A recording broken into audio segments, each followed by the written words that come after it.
सपने में भी मत सोचना कि हम थोड़ा इधर उधर खिसके। भारतीय जनता पार्टी की ये जो यात्रा है संकल्प से सिद्धि तक की, शून्य से शिखर तक की, तो 3 कारणों से हम लोग यहाँ तक पहुंचे। हमारा संगठन, हमारी विचारधारा और हमारी कार्य पद्धति, काम करने का ढंग। हम और बेहतर कैसे बने और सेवा के ध्येय पथ पर अनवरत काम करते रहे, इसमें प्रशिक्षण वर्गों की महती भूमिका है। इनके जो OSD है, स्टाफ रहता है, उनका भी है प्रशिक्षण वर्ग। तो ये श्रृंखला ग्रामीण निकाय, नगरीय निकाय, मीडिया, सोशल मीडिया, IT, ये भी अलग अलग ऐसे प्रकार करके इस पूरे साल दिसंबर तक ये प्रशिक्षण वर्गों की श्रृंखला चलने वाली है। जिला प्रशिक्षण वर्ग 2 बड़े काम थे। मंडलों का प्रशिक्षण वर्ग थोड़ा बड़ा कठिन काम था और फिर एक अच्छे प्रकार से एक स्तर पर जिलों का प्रशिक्षण वर्ग दूसरा एक बड़ा काम था। जिले प्रशिक्षण वर्गों में भी पूरे देश में हर दृष्टि से डिजिटल रजिस्ट्रेशन, डिजिटल पेमेंट, नवाचार, रात्रि विश्राम, विषय परिवर्तन, ये सब दृष्टि से मध्य प्रदेश नंबर 1। मंडलों के प्रशिक्षण वर्गों की दिल्ली में मंडलों के प्रशिक्षण वर्गों की समीक्षा और जिला प्रशिक्षण वर्गों की योजना की बैठक माननीय राष्ट्रीय अध्यक्ष जी माननीय BL संतोष जी भाई साहब सभी थे। उन्होंने BL संतोष भाई साहब ने पूछा सबके एक मंडलों के प्रशिक्षण वर्ग में महिला वक्ता कितनी गई विषय लेने, तो सारे जो जिले थे, प्रदेश थे, वो कोई सब 100 के अंदर 50, 60, 62, 63।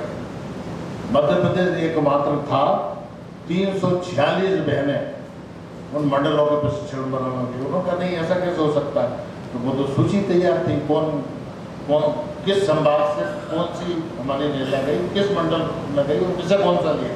तो वो जब तक ये बोले असमंजस में रहे, हमने वहाँ सूची उनके टेबल पर दे दी।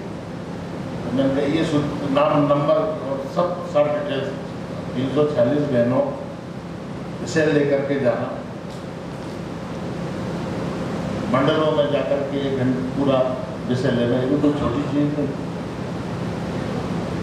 और इसलिए कल समापन तक पूर्ण अनुशासन के साथ जो अच्छे बिंदु आ रहे हैं उनको थोड़ा अध्ययन चिंतन करते हुए, थोड़ा लेखन करते हुए, क्योंकि जब हम नीचे जाएं तो कोई हमसे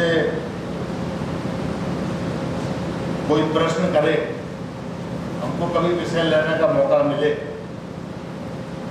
आजकल भ्रष्टाचार कार्यकर्ता, सोशल मीडिया का जमाना है, पहले तो कुछ भी बोल जाते थे, पहले तो अपने जनप्रतिनिधि कुछ भी बोल देते थे, ऐसी वो चीजें बोल देते थे, पर चूंकि कुछ ना इलेक्ट्रॉनिक मीडिया था ना सोशल मीडिया, ऐसा वो जाती ही नहीं थी।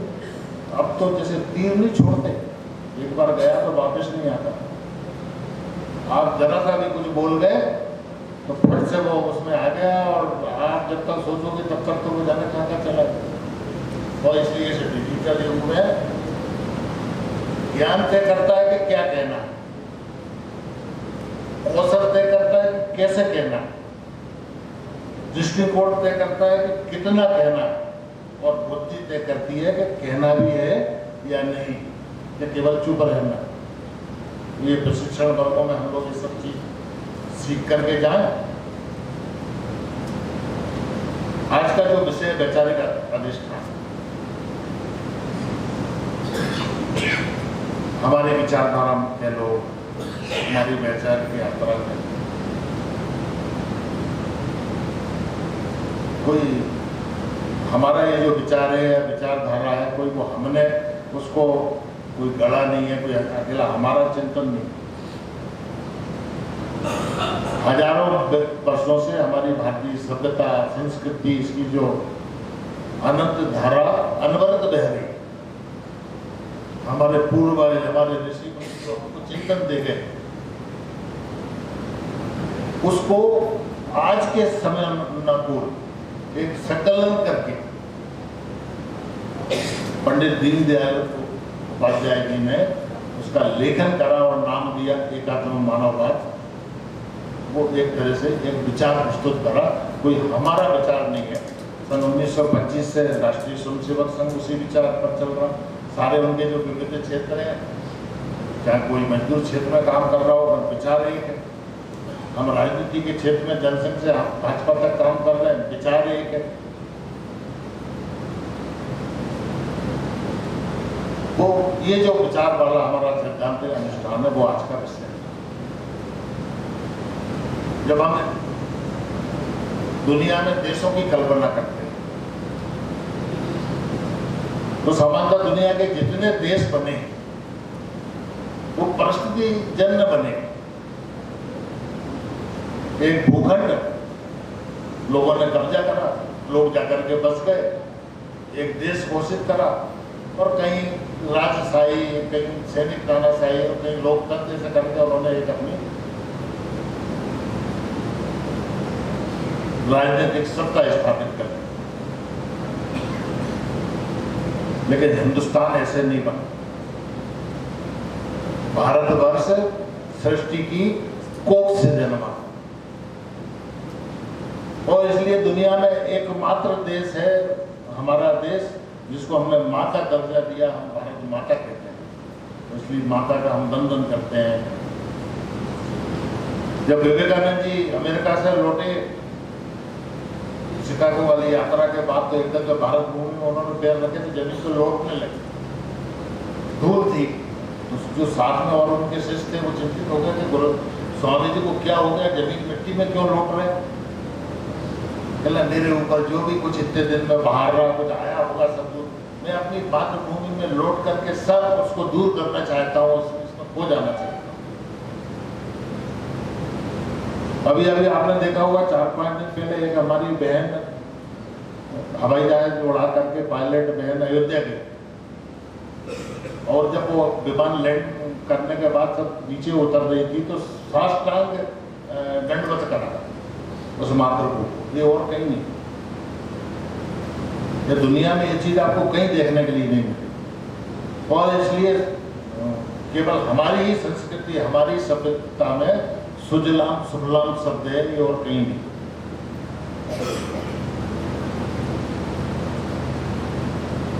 और इसलिए जब हम अपने आप को भारत माता की संतान कहते हैं, हम इसे अपना एक देश मानते हैं, एक हमारा एक समाज है, एक सभ्यता है, एक संस्कृति है, एक खून का रिश्ता है और हमारा डीएनए है। हमारा समाज किन्हीं राजनीतिक शर्तों पे नहीं बना, सृष्टि की कोख से जन्मा है। धरती माँ की सूरज की पहली किरण के साथ हम जन्मे और जगे हैं, एक प्राकृतिक इकाई के रूप में। आज से तो हिमाचल ये मातृभूमि और उसकी हम संतानें विश्व में हिंदू समाज के नाते स्थापित हुई और प्रतिष्ठित हुई। अनेक धाराएं समय समय पर आकर के इसमें समाहित हुई, मिली और सब इस मूल धारा में रच बस गई। एक पवित्र धारा सदा प्रभावित रही, इसलिए संपूर्ण समाज ने साधना की, किसी ने बलिदान दिया, किसी ने तपस्या की और किसी ने ज्ञान दिया, किसी ने शोध किया तो किसी ने समाज की अस्मिता बनाए रखने की समझ हमको दी, किसी ने छुआछूत और ऊंच नीच की दरारें पाटी तो किसी ने सत्य चिंतन की चेतना जगाई। तो इन सब परिणामों के फलस्वरूप भारत दुनिया में महान बना और इसकी महानता को जीवित रखना हम सबका काम जिम्मेदारी है। दुनिया के जितने भी देश हैं वहाँ धर्म, संस्कृति और राष्ट्र तीनों पृथक पृथक इकाइयां हैं। एकमात्र हमारा देश है कि हमारे यहाँ जो है धर्म, संस्कृति और राष्ट्र तीनों एक दूसरे के पूरक है, ये पृथक पृथक नहीं है।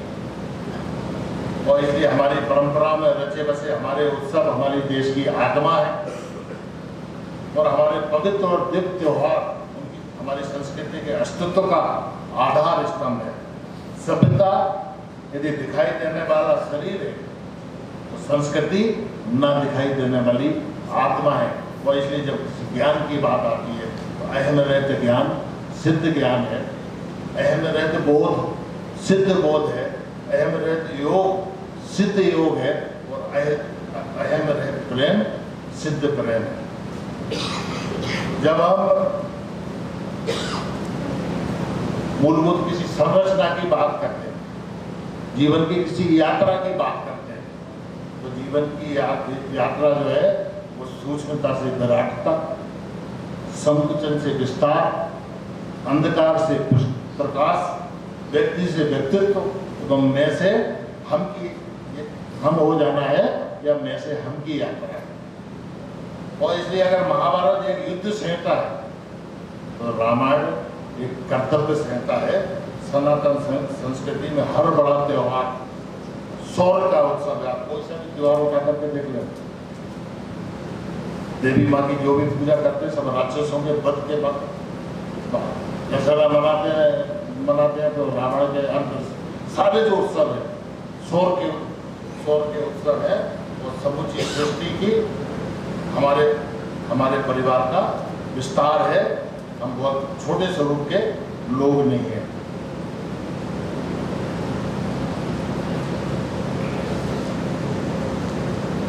दुनिया में 3 तरह की विचारधाराएं हैं। पहली विचारधारा है साम्यवाद की, जिसको हम कम्युनिस्ट कहते हैं, वामपंथी कह लो, लेफ्टिस्ट कह लो। दूसरी विचारधारा है पूंजीवाद की, जिसको भोगवाद कह लो, जिसका नेतृत्व अमेरिका या विकसित देश करते हैं। और तीसरी विचारधारा है हमारी एकाकी मानववाद, हमारा हजारों वर्षों की हमारी आध्यात्मिक यात्रा, हमारा चिंतन। एक समय था जब संयुक्त सोवियत संघ था, पूरी दुनिया में एक वामपंथ की आंधी थी। ऐसा लग रहा था कि अति शीघ्र आने वाला जो समय है, आधी दुनिया किसी झंडे के नीचे खड़ी होगी तो लाल झंडे के नीचे खड़ी होगी, यानी कम्युनिस्ट होते। सुदूर कंबोडिया से लेकर वियतनाम तक सारे देश धीरे धीरे करके वामपंथी होते जा रहे हैं। तब भी हमारे जो ऋषि मुनि चिंतक इतिहासकार थे वो कहते थे ये जो कम्युनिस्टों का वामपंथियों का विचार है, ये मानव विरोधी, ये धर्म विरोधी, ये विकास विरोधी, ये संस्कृति विरोधी, और ये कितना ही तेज आंधी आज इसकी चल रही हो, तूफान की गति से धराशायी होगा और विलुप्त हो जाएगा। और बहुत कम समय में दुनिया ने देखा जब संयुक्त सोवियत संघ में एक संपूर्ण क्रांति हुई, वहां की लाखों जनता मास्को की सड़कों पर निकली और उनके जो वामपंथ के जो प्रेरणा पुरुष थे, मार्क्स लेनिन की जो चौराहों पर प्रतिमाएं लगी थी, उस वहीं की जनता ने उनको गिराई और उसी मास्को की सड़कों पर वहीं की जनता उसको घसीटती नजर आई। कोई विचार इतनी जल्दी दुनिया में समाप्त हो जाएगा, उसका उद्गम स्थल, उसका समाधि स्थल बन जाएगा, ये दुनिया में कल्पना नहीं करेगी। आज चीन अपने आप को कहता है हम कम्युनिस्ट देश, तो ये काय के कम्युनिस्ट देश? कभी चीन में आपने लोकतंत्र देखा, कोई चुनाव देखा? एक तरह की तानाशाही। जैसे हमारे यहाँ प्राथमिक इकाई, मंडल, जिला ऐसा करके संसदीय बोर्ड तक एक हमारा तंत्र हम पार्टी का बनाते हैं, ऐसे उनका भी नीचे से पोलित ब्यूरो तक 50-50 साल तक एक एक व्यक्ति चलता रहता, कब हट जाता, कब दूसरा बन जाता, किसी को पता नहीं। Social media, print media, electronic media, सरकारी एजेंसियां, आपको कुछ लिखना, बोलना, किसी पेपर में छापना या इलेक्ट्रॉनिक मीडिया में दिखाना, पहले उनके पास भेजिए, वो ओके करेंगे, तब आप किसी समाचार पत्र में छपेगा, किसी इलेक्ट्रॉनिक मीडिया वाला दिखा पाएगा। आप सोशल मीडिया में कभी कोई समाचार नहीं देते। इसके खिलाफ जो गया, रात को 2 बजे उनके सैनिक आते हैं, उस व्यक्ति को उठा ले जाते हैं, आज तक वो व्यक्ति कभी वापस नहीं लौटा।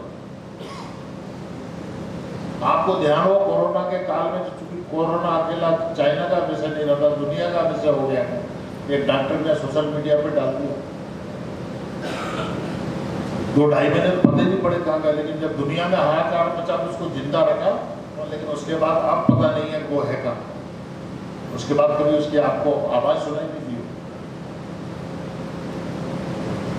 ऐसा कोई विचार, ऐसा कोई विचारधारा दुनिया का नेतृत्व तो कैसे कर सकती है? एकमात्र कम्युनिस्टों का सिद्धांत है कि दो वर्गों को आपस में लड़ाओ, दोनों को समाप्त करो और अपनी राजनीतिक रोटियां से। हमारे यहाँ भारतवर्ष में भी हजारों मिलें थे, 10,000 मजदूर काम करते, ग्वालियर की जेसी मिल 10,000 मजदूर काम करते। इन्होंने मजदूरों के आंदोलन खड़े करे, सबको लड़ाया और धीरे धीरे करके उन मिलों पर ताला पड़ गए। वो मजदूर सड़क पर, इन्होंने अपना राजनीतिक यात्रा उनकी पूरी हो, उनके बेखाबे में आकर के बहुत अच्छा कपड़ा बनता। एक मजदूर नेता मजदूरों के बीच में भाषण दे रहे, ऐसे सामने लोग मजदूर बैठे थे। उन्होंने कहा कि अगर तुम्हारे पास 20 बीघा खेती है तो 10 बीघा गरीबों को बांट दो। गलत, बांट देंगे, बहुत जोर से बोले। 2 घर है, एक घर गरीबों को दे दोगे? गलत, दे देंगे। गलत, 2 गाड़ियां, एक गाड़ी गरीबों को दान कर दोगे? कर देंगे।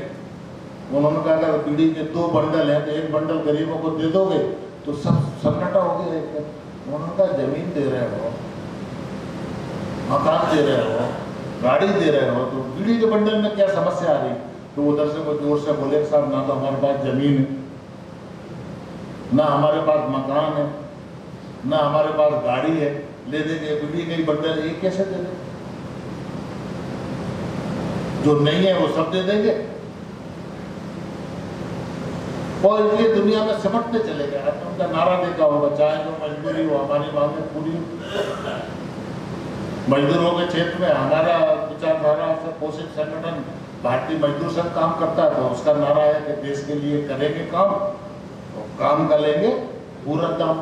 आप अंतर देखिए, कभी कभी जेएनयू में जो नारे लगते ना, अफजल हम शर्मिंदा है, तेरे कातिल जिंदा है। अभी मोस्ट वांटेड हिडमा जो नक्सल आतंकवादी था, वो जो मारा गया, तो वहाँ नारे लगे कि कितने हिडमा मारोगे, हर घर से हिडमा निकलेगा। ये कम्युनिस्ट वामपंथी वाली ये विचारधारा है, वो जेएनयू वाली। अभी जो लाल आतंक पूरे जब से हमारी सरकार बनी है, जो नक्सल माओवाद जो पूरा समाप्त हुआ है, अब वो आखिरी सांसें ले रहे हैं, या तो मारे जा रहे हैं या फिर आत्मसमर्पण कर रहे हैं। वो भी इसी विचारधारा के पोषित लोग हैं। ये उनके अलग अलग वो है, ये आवरण है। तो दुनिया से सिमटते चले गए, भारतवर्ष में भी सिमट गए। 32 साल तक लगातार ज्योति बसु से लेकर बुद्धदेव भट्टाचार्य तक पश्चिम बंगाल में ममता बनर्जी से पहले वामपंथियों का राज था। 32 साल, कोई दूसरा नहीं, पास में भी कोई नहीं। अभी जो चुनाव हुआ पश्चिम बंगाल में, 1 सीट आई वामपंथियों की, 1 सीट आई और एक भी मुस्लिम जीता। वो मुस्लिम बहुल सीट है, वो उसका अपना प्रभाव था, वो समीकरण मंदिर वो जीत गया। उस विचार की इतनी बुरी हालत हुई और धीरे धीरे करके अब वो समाप्ति की ओर। दूसरी विचारधारा आती है पूंजीवाद की। हमको लगता होगा अभी तो बड़ी हम ट्रम्प, टैरिफ, यहाँ हमला, वो हमला, हमको लग रहा होगा वाह।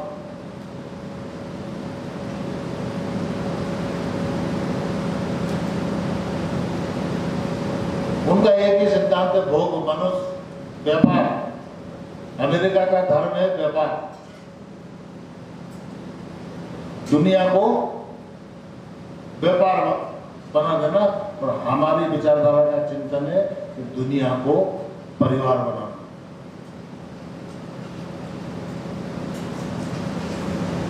लेकिन मनुष्य कोई आर्थिक प्राणी, केवल इंद्रियों का सुख या शरीर का सुख इतना ही मनुष्य की धारणा है।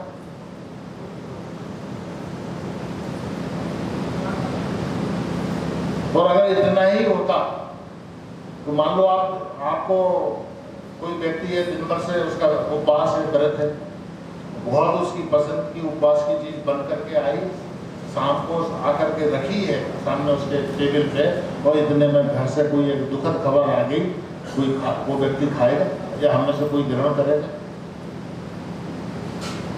उसे देखेगा नहीं, उसकी भूख मर जाएगी। और अगर मनुष्य केवल इंद्रियों का सुख है, भोग है, तो उसको क्या है, ठीक है वो जो हुआ वो वहां हुआ, मैं तो अभी इसको ग्रहण करूं तो उसको देखूंगा।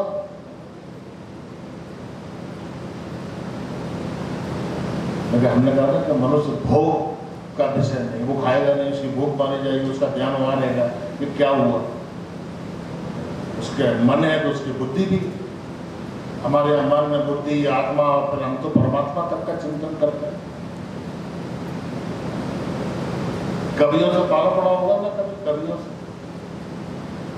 किसी कवि की डायरी में 10 कविताएं लिखी हो, और धीरज कहता कवि महोदय एक सुनाओ,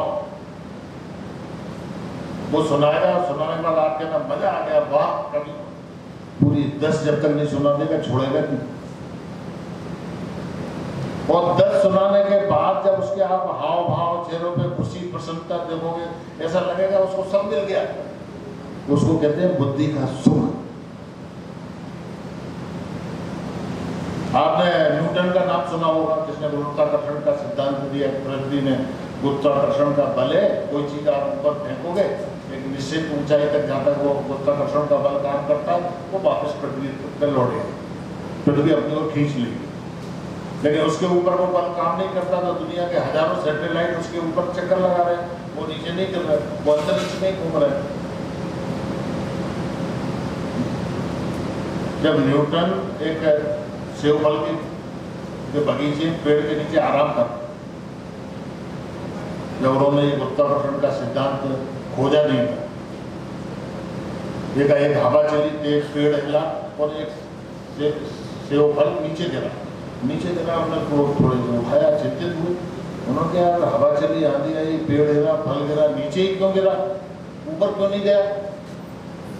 वो बुदबुदाने लगे बहुत, तो जो रास्ते से निकले उनको बुलाया कि इधर आओ, कि ऐसा हुआ, ये हवा चली, ये फल गिरा, नीचे ही क्यों गिरा, ऊपर क्यों नहीं गया? तो लोगों ने कहा लगता है ये किस्सा है। और 1 घंटे के बाद जब वो एकदम जोर से चिल्लाए कि मिल गया, क्या मिल गया, कि गुरुत्वाकर्षण का सिद्धांत मिल गया, पृथ्वी में गुरुत्वाकर्षण का बल है, वो अपनी ओर खींचती है। उस समय जो उनकी खुशी थी उसको कहते हैं बुद्धि का सुख, किसी ऐश्वर्य से नहीं मिल सकता।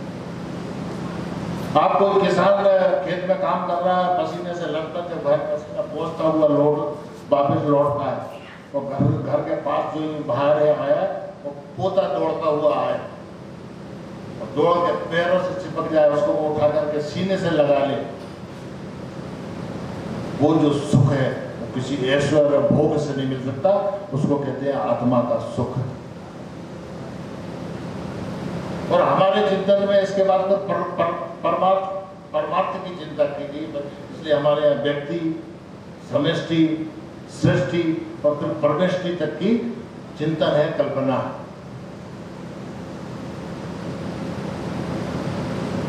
दुनिया के आबादी के, अमेरिका की आबादी है 5%, दुनिया के 30 से 40% के बीच संसाधनों का उपयोग कोई देश करता है, किसी देश की जनता करती है, तो वो अमेरिकन है।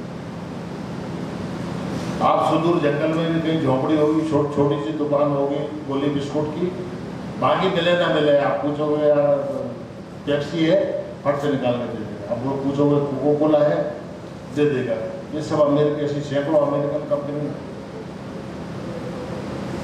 और इन कंपनियों का इतना बड़ा बाजार, इतना बड़ा टर्नओवर है जितना मध्य प्रदेश सरकार का बजट।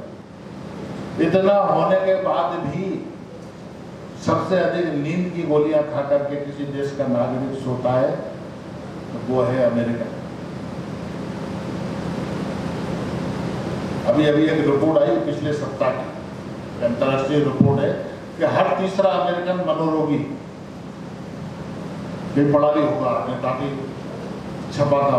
और इसलिए आप अमेरिका में कई बार देखते ना, किसी स्कूल में कोई गया और 50 बच्चों को दन मारे आया, कोई माल में गया फिर किसी को मारे आया, ये सब कोई मनोरोगी लोग।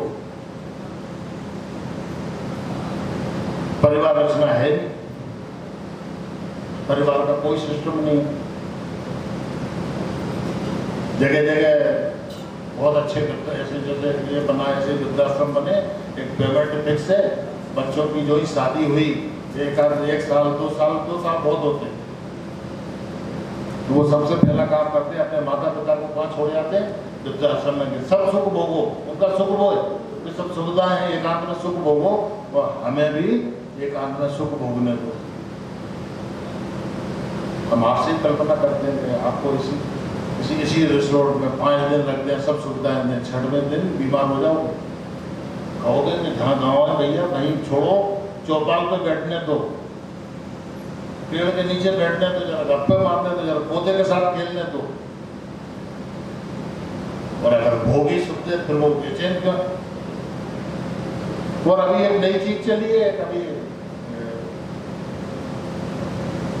अब एक चिंता है अमेरिका के लोगों को कि हम परिवार रचना है नहीं, परिवार सड़क पे, तो उन्होंने कहा हम अगर मर गए तो हमारा अंतिम संस्कार कौन करेगा?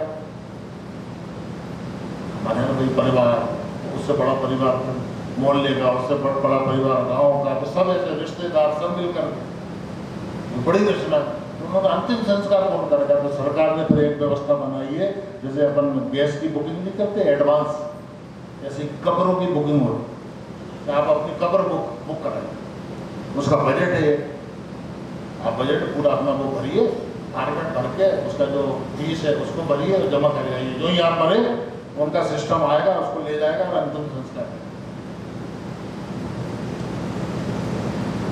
ऐसा कोई ऐसा विचार जैसे साम्यवाद दुनिया से धराशायी हुआ, उससे और तीव्र गति से ये भोगवाद या पूंजीवाद सब भी धराशायी होगा, ये इसके भी ज्यादा दिन नहीं।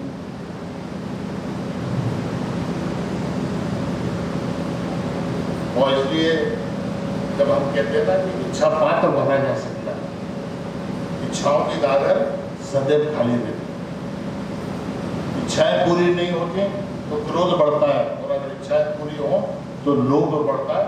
और इसलिए हमारे पूर्वज हमें धर्म, अर्थ, काम, मोक्ष 4 पुरुषार्थ दे करके, और इसलिए हमारे यहाँ क्या है कि अर्थ का प्रभाव भी बेकार है और अर्थ का अभाव भी बेकार है। हमारे चिंतन में उतना रहेगा वो बस सुखी रहे, और इसलिए सुखद जीवन के लिए मस्तिष्क में सत्यता, चेहरे पर प्रसन्नता और हृदय में पवित्रता बहुत आवश्यक है। हर काल रहा, आपने देखा होगा कि कई देश है, आज ईरान में अपने आप को इस्लाम का झंडा बरकरार कर रहा है, इस्लाम को लीड कर रहा है। 200 साल पहले इस्लाम तो पारसियों का देश था, इस्लाम था ही, अरबों ने आक्रमण करा, बाकी सबको बहुत सारे मारे गए, बहुत सारे भाग गए, जो बचे उन्होंने इस्लाम ग्रहण कर लिया। मिस्र अपने आप को इस्लाम का देश कहता है, जहाँ खोद रहे हैं मिस्र में मम्मी मिल रही, पिरामिड मिल रहे, अब मम्मी और पिरामिड का इस्लाम से क्या लेना देना, वो भी भूल गए कि हम क्या थे। इंडोनेशिया सबसे बड़ी मुस्लिम आबादी वाला देश है, लेकिन वो सबसे अच्छी रामायण का मंचन किसी देश के कलाकार करते हैं तो वो इंडोनेशिया, उनकी एयरवेज का नाम गरुड़। अभी कुछ साल पहले वहां के राष्ट्रपति की सुपुत्री भारत आई यात्रा पर, तो पत्रकारों ने पूछा कि आपका तो मुस्लिम देश है, कभी रामायण का मंचन, ये गरुड़ एयरवेज तो हिंदू संस्कृति के नाम है। तो उसने कहा कि कुछ कारण रहे होंगे कि हमारे पूर्वजों ने पूजा पद्धति बदल दी, पर पूजा पद्धति बदलने से हमारे पूर्वज नहीं बदल जाते, पूर्वज तो हमारे हिंदू ही। इसलिए रामायण में जो बाली और जो पूरा क्षेत्र आता है बाली वाला, वो सब अभी इंडोनेशिया में, कभी हिंदू संस्कृति का पूरा एरिया का और सिमट गए। 1000 वर्ष की गुलामी, इसके बाद भी अगर दुनिया में कोई सभ्यता संस्कृति समाप्त नहीं हुई, वो एक बार हमारा चिंतन, हमारी संस्कृति जो दुनिया में घटाने की बात नहीं, कोई घटा नहीं पाया। ठीक है, नुकसान हुआ, लेकिन कोई खत्म नहीं कर पाया। और इसलिए जब संघर्ष का समय आया, लड़ाई का समय आया, तो हर कोने पर लोग लड़े, चाहे महाराणा प्रताप हो, चाहे छत्रपति शिवाजी महाराज हो, चाहे लक्ष्मीबाई हो, जो रहे वो वहां उन्होंने संघर्ष करा। और हम कल्पना करेंगे आज से 1200 साल पहले एक 8 वर्ष का बालक सुदूर केरल से पद यात्रा करता हुआ कहाँ आते हैं ओंकारेश्वर। आदि गुरु शंकराचार्य जी, पावन उनका गुरु गोविंद पाद जी मिलते हैं। आदि गुरु शंकराचार्य की जो जीवन यात्रा है वो जो जिए केवल 32 साल, और 32 साल में देवलोक गमन कर गए। लेकिन इस 32 साल में क्या दे गए? आज भी कभी गाँव में कोई बच्चे अगर काम धाम संभाल लेते हैं, बड़े लोगों की इच्छा रहती है कि सब हो गया है, बच्चों ने काम धाम संभाल लिया, पोते देख लिए, एक बार 4 धाम की यात्रा हो जाए। ये 4 धाम कौन दे करके गया? आदि गुरु शंकराचार्य। पूर्व में पुरी में गोवर्धन मठ, पश्चिम में द्वारका में शारदा मठ, उत्तर में बद्रीनाथ में ज्योतिर्मठ, दक्षिण में रामेश्वरम में श्रृंगेरी मठ। 1200 साल पहले उत्तर दक्षिण पूर्व पश्चिम एक कर गए। आज भी आप कभी बद्रीनाथ जाना और धीरे से पुजारी जी से पूछना कि पुजारी जी कहाँ के रहने वाले हो, तो वो बताएगा कि मैं दक्षिण का केरल या आंध्रा का रहने वाला हूँ। आप दक्षिण के किसी बड़े मंदिर में जाना, पूछना पुजारी जी कहाँ के रहने वाले हो, तो वो बताएगा उत्तर का। 1200 साल पहले आदि गुरु शंकराचार्य जी व्यवस्था बना करके गए कि दक्षिण में पुजारी बड़े मंदिरों में पुजारी होंगे तो उत्तर के होंगे, और उत्तर के बड़े मंदिरों में पुजारी होंगे दक्षिण से होंगे। 1200 साल से परंपरा चली आ रही है, उत्तर दक्षिण एक कर दें। और इसलिए जो हमारी सभ्यता संस्कृति बची रही है, ऐसे नहीं बची रही। अगर उन्होंने मंदिर नष्ट किए तो हमारी दादी माँ घर में दीपक जलाए, वो नीचे ज्ञान को जलाते, बेल को कोई खत्म, उसको कैसे खत्म करेगा? एक से एक पीढ़ी से दूसरी पीढ़ी, दूसरी पीढ़ी से तीसरी पीढ़ी, और जब समय आया तो मंदिर तो हमने पुनः खड़े कर लिए। अयोध्या का खड़े किया, धीरे धीरे करके अभी धार के बहुत सालों की सब होते जा रहे। और इसलिए जब 1528 में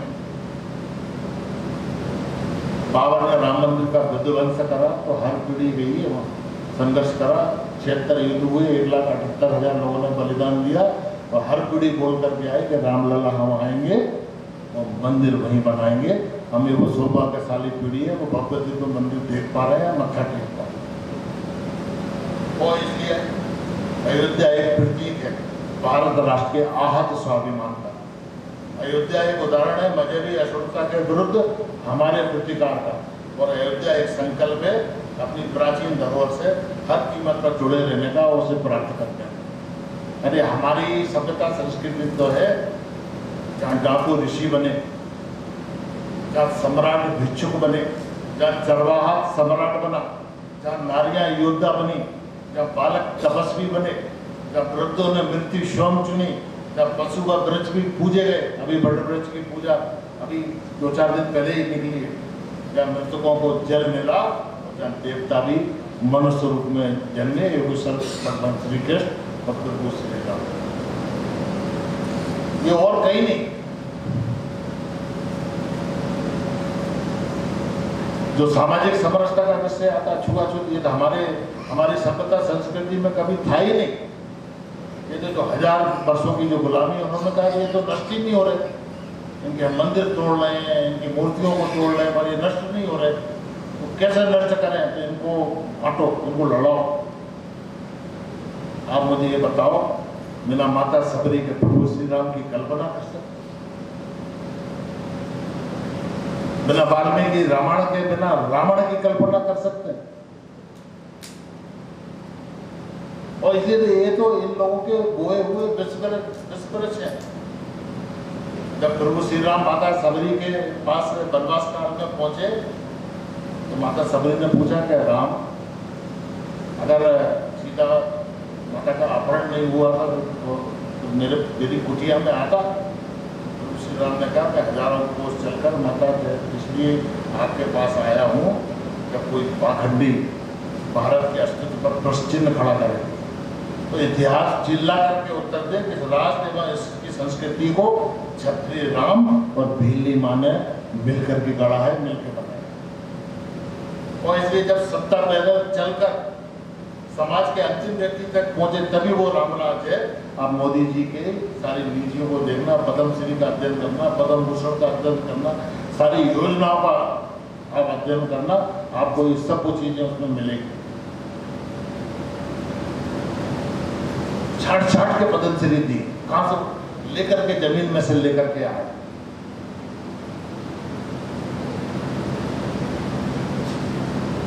राम आया है ताकि युवाओं को बता सके कि रावणों से युद्ध केवल राम की शक्ति से नहीं बल्कि वन में बैठी सबरी माँ के आशीर्वाद से जीते जाते हैं।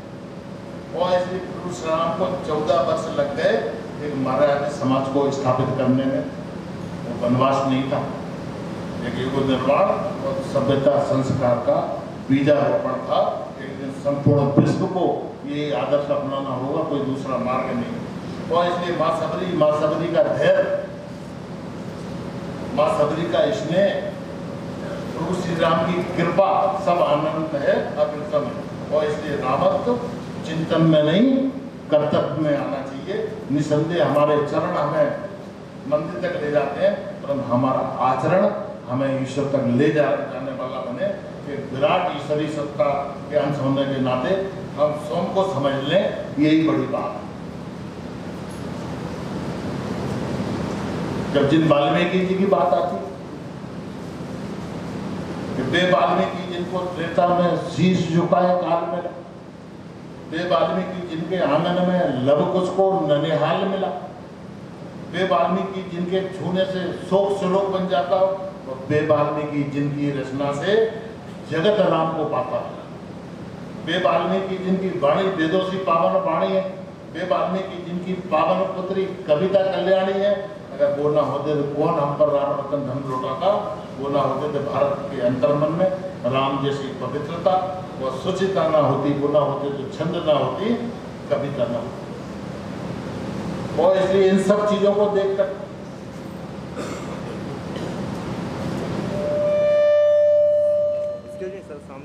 यहाँ की पैदा कॉलोनी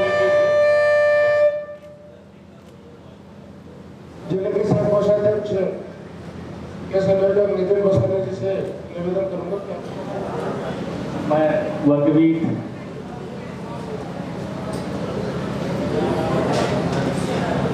सभी लोग वर्गगीत दोहराएंगे मेरे साथ। लोक शक्ति यह राष्ट्र शक्ति है, संकल्पित हो बढ़े चले, सामूहिकता समरस काले, ग्राम नगर हम चले चले।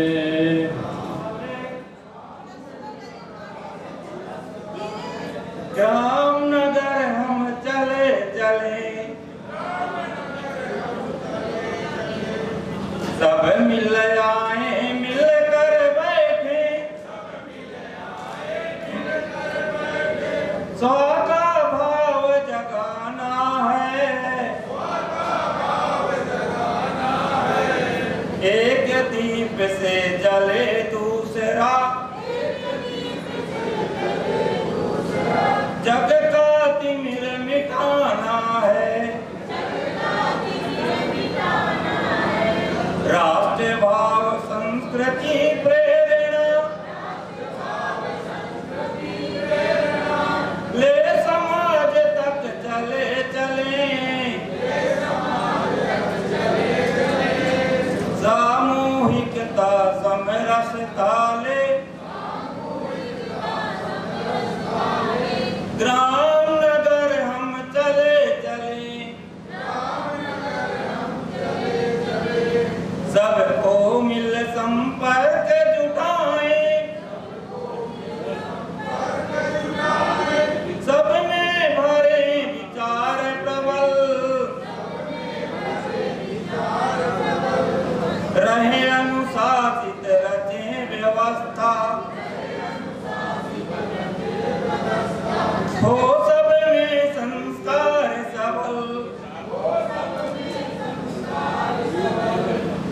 सेवा परिवार बढ़ाए,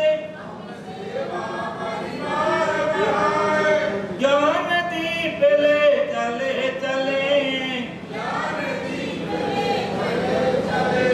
सामूहिकता समरसता ले, ग्राम नगर हम चले समाधान काले विचार अब, बूथ बूथ तक जाना है,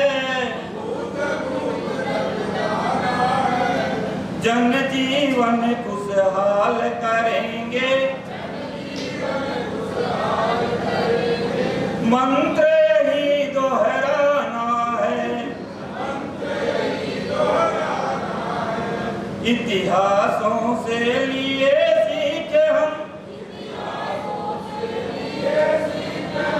ध्येय मार्ग पर बढ़े चले, सामूहिकता समरसता ले, ग्राम नगर हम चले लोक शक्ति है राष्ट्र शक्ति है, संकल्पित हो बढ़े चले,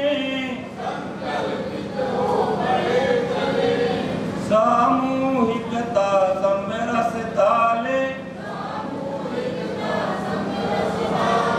ग्राम नगर हम चले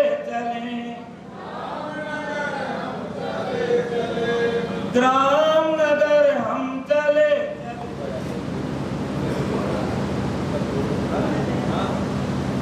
आदरणीय भैया सत्तारण मंत्री विनय मिश्रा जी से निवेदन करूंगा कि आपका स्वागत करें।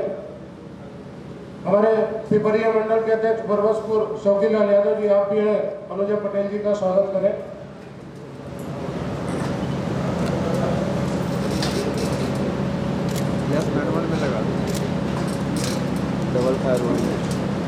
इस स्वागत समारोह के बाद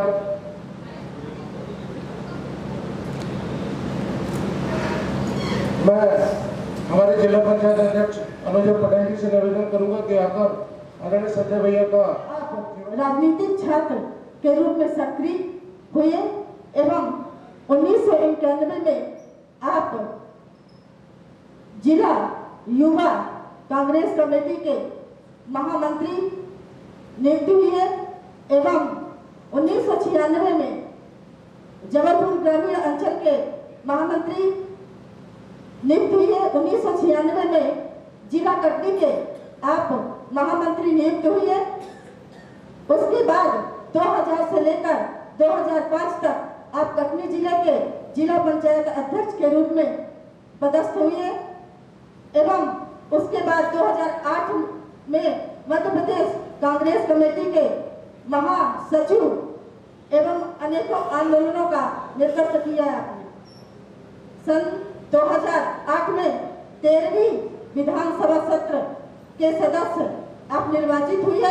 2013 में आपने उत्तराखंड केदारनाथ राहत कार्य के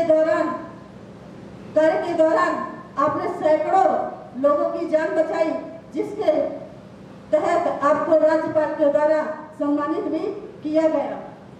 आप 2014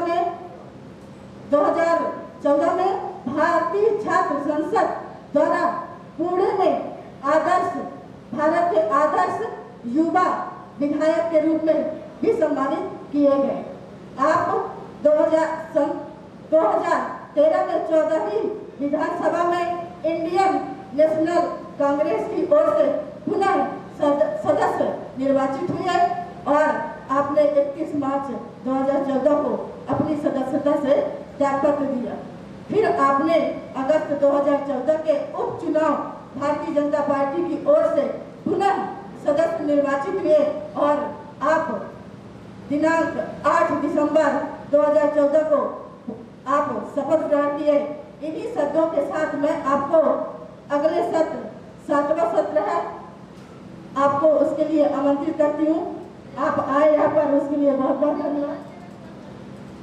माता की भारत माता की 7वां सत्र आते आते थोड़ी ऊर्जा की कमी हो गई है लगता है।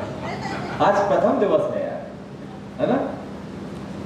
और वर्ग तो नाम दिया जाता है, चलो ठीक है, अपन वर्ग के बहाने सब मिलते हैं, पार्टी की जो निर्देश आते हैं उसका पालन करते हैं, लेकिन एक तरह से भारतीय जनता पार्टी के जितने भी कार्यकर्ता साथी हैं, माता शक्तियाँ, बहनें हमारी, ये वर्ग के कारण हम लोग एक परिवार के भाव से जुड़ जाते हैं। 2 दिन 24 घंटे 48 घंटे साथ में रहना, रात की विश्राम साथ में करना है, फिर तो पारिवारिक सत्र जैसा हो जाता है। और ये हमारे संगठन की खूबसूरती भी है कि हम लोग आपस में एक दूसरे को भाई साहब, बहन जी, दीदी, परिवार भाव से ही देखते हैं, परिवार भाव से ही बात करते हैं। तो आज उमरिया जिले के वर्ग में मुझे आमंत्रित किया गया। पड़ोस का जिला है, घर लगा हुआ है, बाड़ी लगी हुई है, तो ऐसे में वर्ग में आने का निमंत्रण अस्वीकार करना मेरे बस में नहीं था। मैंने कहा नहीं भैया, मैं तो जाऊँगा, क्योंकि दूर का कहीं कहो तो एक बार बहाने बनाए जा सकते थे, लेकिन पड़ोस का सत्र है, परिवार का सत्र है, तो उसमें तो हम जाएंगे। तो आज इस सत्र के अंतिम वो है ना, इसके बाद सांस्कृतिक कार्यक्रम होगा, तो हमारे साथ मंच पर विराजमान अनुजा श्रीमती अनुजा पटेल जी, जिला पंचायत अध्यक्ष। मेरा तो राजनीतिक जीवन चुनावी जीवन, जनप्रतिनिधि का जीवन, इलेक्टेड पॉलिटिक्स जिसको कहते हैं, निर्वाचित जीवन की शुरुआत ही जिला पंचायत सदस्य के रूप में हुई थी। और वो क्षण भी मेरे को इसलिए कभी नहीं भूलता, और मेरे को जिला पंचायत भाव से विशेष स्नेह और प्रेम होता है, लगाव होता है, क्योंकि मेरे राजनीतिक जीवन का उत्थान जिला पंचायत से सदस्य के रूप में हुआ था। और मीना दीदी वहाँ पे जब हम जिला पंचायत सदस्य लड़े, तो मध्य प्रदेश का खंडन नहीं हुआ, विखंडन नहीं हुआ, एक था छत्तीसगढ़ और मध्य प्रदेश पूरा एक था 1999 के दिसंबर में। और मध्य प्रदेश में सर्वाधिक वोट से जिला पंचायत सदस्य का चुनाव जीता था मैं। 990 सदस्य थे, उनमें सर्वाधिक वोट से हम जिला पंचायत सदस्य निर्वाचित हुए। और उसके बाद ईश्वर की कृपा हुई, लोगों का आशीर्वाद मिला। भाजपा में आने की कांग्रेस से शुरुआत भी लगभग वहीं से हो गई, क्योंकि मेरा जिला पंचायत अध्यक्ष का जो चुनाव हुआ था अनुजा, वो कांग्रेस के प्रत्याशी से हुआ था, और भाजपा के लोगों ने मेरा सहयोग किया था, जो भाजपा के जिला पंचायत सदस्य जीत के आए थे। तो 2 कांग्रेस के लोग लड़े, एक मैं और एक मेरे विपक्ष में लड़े। वो बड़े मजबूत लोग थे, वो शर्मा भाई पटेल, शेरशाह पीढ़ी, अरबपति परिवार, राजनीतिक में 4-5 पीढ़ियों का उनकी विरासत, दबंग नहीं, प्रभावशाली, उनसे चुनाव हुआ था मेरा, शर्मा पटेल जी। तो सुनीता गर्ग थी, विनोद गर्ग है, विचार परिवार से जुड़े हुए 50 साल से, उनकी धर्म पत्नी जी थी। तो उन्होंने बोला कि हमको एक ही वोट कम पड़ रहा, तो उन्होंने बोला कि हमारा वोट तो संजय पाठक को जाएगा, क्योंकि ये धार्मिक व्यक्ति है और ये सनातन की बात करने वाला व्यक्ति है, ये धर्म को लेकर चलता है। परम पूज्य गुरुदेव दत्ता की कृपा इसके ऊपर है। तो दत्ता जी 1.25 करोड़ शिवलिंग निर्माण कराया करते, तो उनकी जगहों में रहना। तो उन्होंने बोला कि नहीं, ये हमारी विचारधारा का व्यक्ति है, इसलिए हम संजय पाठक को देंगे। एक वोट का ही चुनाव था, और एक वोट हमको भाजपा की जिला पंचायत सदस्य सुनीता गर्ग का मिला था। और उन्होंने बोला कि हमने जीवन में पहली बार कांग्रेस के किसी व्यक्ति को वोट दिया। तो मैंने भी उसी दिन मन में बैठा लिया कि जब ये विचार को लेकर, जब ये हिंदुत्व को लेकर, जब इस सनातन को लेकर, ये जब ये धर्म को लेकर हमारा सहयोग कर सकते हैं, तो फिर मुझे लगा कि नहीं यार। अब मेरा झुकाव असल में परम पूज्य बाबूजी, हमारे पूज्य पिताजी थे, वो कांग्रेस से विधायक भी थे, मंत्री भी थे, कांग्रेस के विभिन्न पदों में रहे, 20 साल तक वो कांग्रेस के जिला अध्यक्ष रहे। लेकिन उनकी एक और बात थी जो किसी कांग्रेसियों को भी नहीं मालूम थी, कि जब वो उनका कॉलेज टाइम था और कॉलेज के बाद विवाह के उनके 12 वर्ष मेरे पूज्य पिताजी की 12 वर्ष निरंतर वो शाखा गए, कांग्रेस की राजनीति करते थे और सवेरे शाखा जाते थे आरएसएस की। तो बीजारोपण तो था। अभी जब अनुजा जी हमारे कहीं से निकाल के लाए, हम पढ़ रहे कि कांग्रेस में युवक कांग्रेस, फिर वरिष्ठ कांग्रेस, फिर प्रदेश कांग्रेस, फिर कांग्रेस का विधायक, विभिन्न पद। तो मैं वही सोच रहा था, भाजपा तो थी ही नहीं ना। हकीकत में भाजपा का गठन तो 1980 में हुआ, 6 अप्रैल 1980 को हुआ। उसके पहले जनसंघ था, और जनसंघ के पहले जनता पार्टी और जनसंघ, और फिर तब पूरे देश भर के जो नेता थे, जैसे आज मैं खड़ा हूँ भाजपा का एक सक्रिय कार्यकर्ता, एक सबसे छोटे कार्यकर्ता के रूप में।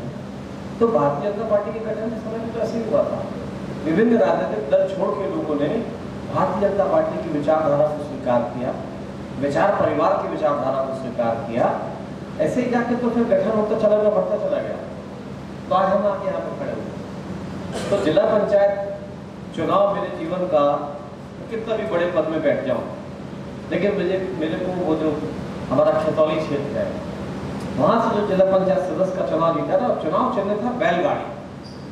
नारे लगते रहे, गाड़ी गाड़ी गाड़ी के चला, गाड़ी पे मारा ठप्पा। बटन तो होता ही नहीं थी, गाड़ी गाड़ी गाड़ी के चला, गाड़ी पे मारा ठप्पा। और उसके बाद जिला पंचायत के अध्यक्ष बने। फिर 411 ग्राम पंचायत थी मीना दी जिले में। मैंने अपने 5 वर्ष के कार्यकाल में 411 ग्राम पंचायत की 411 ग्राम पंचायत का दौरा किया। और मेरी अनुजा जी कार्यप्रणाली जो थी वो कभी कोई जिला पंचायत अध्यक्ष कर ही नहीं सकता। उस जमाने में टाइपराइटर चलता था, टाइपराइटर रखवाया गाड़ी में पीछे, सीओ को बैठाया पीछे, अधिकारी कर्मचारी को बैठाया पीछे वाली गाड़ी में, और जौन गांव जाओ उतना ही गाड़ी खड़ी कर दी है। अब गांव खत्म मैंने जोड़ोगे सबने, अब भैया याद है कि हिंद देखा कैसे कादो मचो कीचड़ मचो है, या तो यहाँ से निकला मुश्किल हो जाता हमारा उनका। मैंने कहा क्या करेगा, बोले खड़ंजा दे दिया। पहले खड़ंजा चल पड़ी, मानो WBM को पहले देखे खड़ंजा दे दिया, कोई बोले WBM दे दिया, कोई बोले बच्चा के बैठेगा ना, एक तो कोठा नहीं याद रखिए, एक कोठा पर हो गाड़ी खड़ी होगी और तका तका लगेगी, गांव भर के मने जुटेंगे, सीओ को बोलूंगा आदेश टाइप करो, सरपंच को आएंगे, बोले मैं आऊँ, क्या उतना ही टाइपिंग होगी कि एक खड़ंजा रोड 2 लाख रुपया स्वीकृत, AS जारी, एस्टीमेट सैंक्शन जारी। अब सीओ मोरे कान में बोले भैया ऐसा है सर, आज हम लोग IAS होते हैं सर कि विदाउट AS हम वर्क कर नहीं सकते, मैंने बिना तकनीकी स्वीकृति के AS कैसे जारी कर रहे। मैं कहता तुमको जितना बोल रहा हूँ उतना करो, AS जारी करो, AS के हिसाब से TS बना, TS के हिसाब से AS नहीं, हवा जमाने में उल्टा। और वहीं सरपंच को दिया कागज, कल सवेरे से काम चालू कर दो। ऐसा हमने जिला पंचायत के समय काम किया था। और वो काम और वो गांव के लोगों से संबंध और पूरा पट्टी में बैठना, लोगों के बीच में उनका खाना घर में घुस जाना, मकाबलों में घर में वही खा लेना। तो वो जो संबंध थे वो संबंध आज इतने प्रगाढ़ हैं, ईश्वर की कृपा से जो भी चुनाव लड़े या लड़ाए एक भी नहीं। अब मुझे ऐसा पता नहीं क्यों ऐसा अखंड विश्वास है कि धर्म को लेकर चलता हूँ, ईमानदारी को लेकर चलता हूँ, तो राजनीति में कभी शिकस्त नहीं होने वाला, क्योंकि अंदर कुछ भी नहीं है, जो है मुंह पे है। कभी कभी लोग बुरा मान जाते होंगे। तो ऐसे दौर से मैं निकल के आया, अनुजा जी का जिला पंचायत अध्यक्ष पद सुना तो मेरे को अपना संस्मरण याद आ गया, तो आप लोग को भी सुना दिया। और अनुजा जी जिला पंचायत सदस्य का चुनाव जीतने से लेकर और जिला पंचायत अध्यक्ष बनने तक टोटल कितना खर्चा हुआ होगा जानती हो मेरा? अब